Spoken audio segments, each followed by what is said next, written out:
You notice how often you stop right before starting, not because you do not know what to do, not because you lack ideas or motivation, but because something in you tightens the moment you think about moving forward.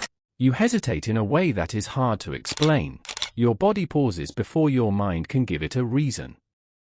And the pause feels familiar, almost automatic. You are not still because you do not want to move. You are still because moving forward feels like walking back into something that already hurt you. There is a specific kind of exhaustion that has nothing to do with how much you have done. It comes from carrying the memory of how hard you tried before and how little it changed. The effort you put in. The hope you held.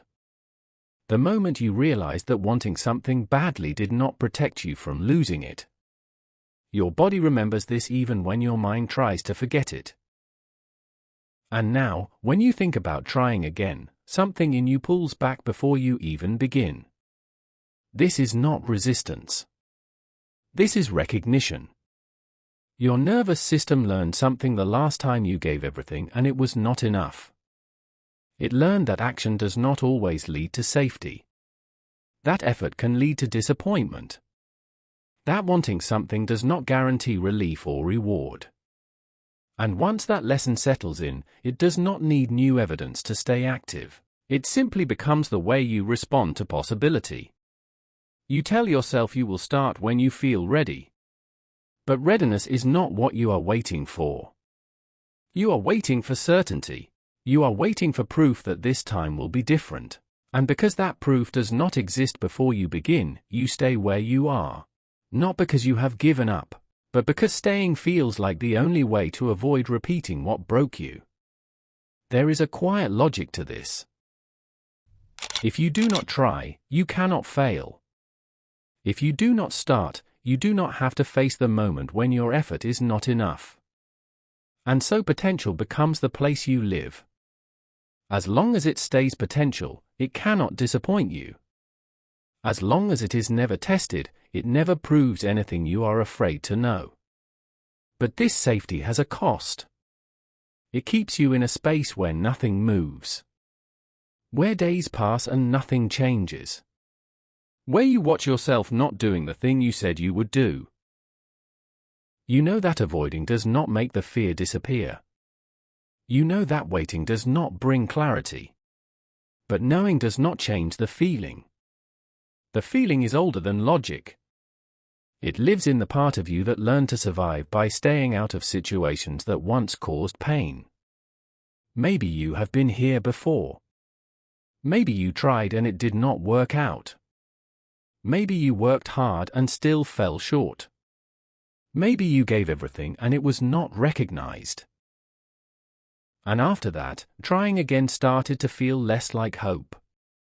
And more like volunteering to be hurt in the same way twice. The brain does not forget patterns. It holds them. It uses them to predict what comes next. And if the pattern says effort leads to loss, then effort begins to feel dangerous.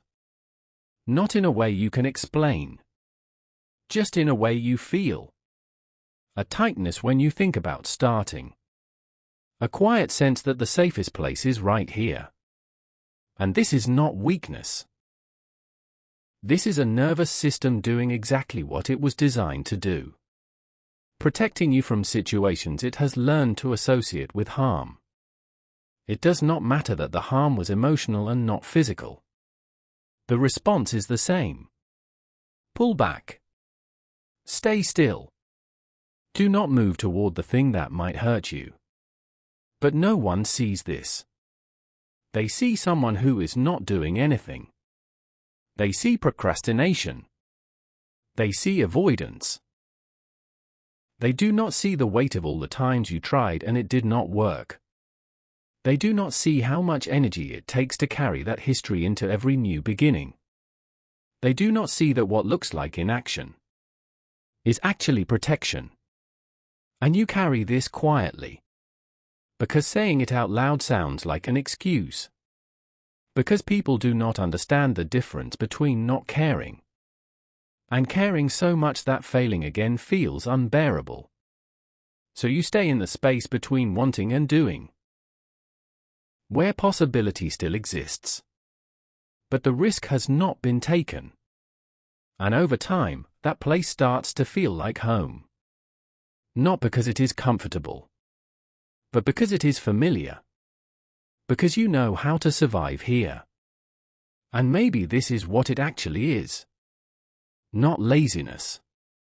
Not a lack of drive. But a system that learned to associate action with danger. And stillness with survival. And survival, when it becomes the priority, does not look like ambition. It looks like waiting. It looks like hesitation. It looks like staying exactly where you are. And you are still here. Still carrying the memory of what did not work. Still wondering if trying again would lead to the same place. Still caught between the part of you that wants to move and the part of you that learned to stay still.